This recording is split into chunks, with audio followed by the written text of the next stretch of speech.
Welcome into Full Sail Live. I'm your host, Dylan Kerns. When a team is struggling to meet their organization's expectations, changes are usually made. The Los Angeles Angels announced that they have fired manager Joe Maddon. This comes as no surprise to some, as the Halos are in the midst of a 12-game losing streak. After getting off to a red-hot start, going 27-17 in the first 44 games, the Angels couldn't get out of their own way. Maddon never had a winning record in his 3 years with Los Angeles. The accredited skipper owns a career 53% win percentage with 2 pennants and 1 World Series title. Speaking of parting ways with winning managers, the Philadelphia Phillies announced that Joe Girardi has been fired after 3 seasons with the club.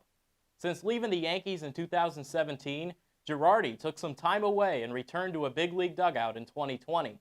He went 132 and 141 and had 1 season above 500 in Philly.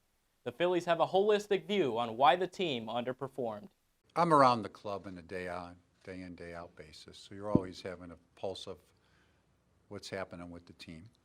And so for me at this point, and I don't put it all on Joe, as we said in the release, we've been a club that has struggled. I'm disappointed. I mean, I put the club together. I think we're better than what we played. But to me, I think the most important part of if we're going to turn this around. The NHL playoffs have been a wild ride up to this point with many goals scored. However, the Tampa Bay Lightning and New York Rangers series has been different. An old school approach with the who's gonna flinch first attitude through 5 games. Excluding Game 1, there have not been more than 5 goals scored in any game. A lot of that can be thanks in part to the goaltenders. 2 best goalies in the league. So the great goalies, you play your same game. You don't change things. I mean, you have your goalie church. They have their goalie church and our guy. And, you go out and you play the game, and when you get an opportunity, you shoot the puck as much as you can. Both Russian goaltenders have put on a show through 5 games of the series. Vasilevsky gave up 6 goals in Game 1, but has held the Rangers to 2 or less in each of the last 3 games. Shesterkin is facing an average of 36 shots per game.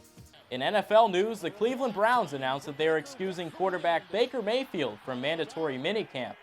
The former #1 overall pick had a career-low 17 touchdowns last season. Mayfield requested a trade back in March after the team acquired 3-time Pro Bowl quarterback Deshaun Watson. He said, quote, "The relationship is too far gone to mend." I mean, obviously that was a decision made between our organization, Baker, and Baker's team. Felt like that was the best decision for both sides. When it comes to title fights in the sport of boxing, many people take notice. Even more so when the names Terrence "Bud" Crawford and Errol "The Truth" Spence are attached. Both fighters are a combined 66-0. The highly anticipated welterweight bout is a little bit closer, as the 2 fighters are discussing a potential fight date. The Crawford versus Spence fight has been talked about for many years. Crawford has a record of 38-0 with 29 knockouts. The pride of Omaha, Nebraska last fought 6 months ago. Spence, on the other hand, is 28-0 with 22 knockouts.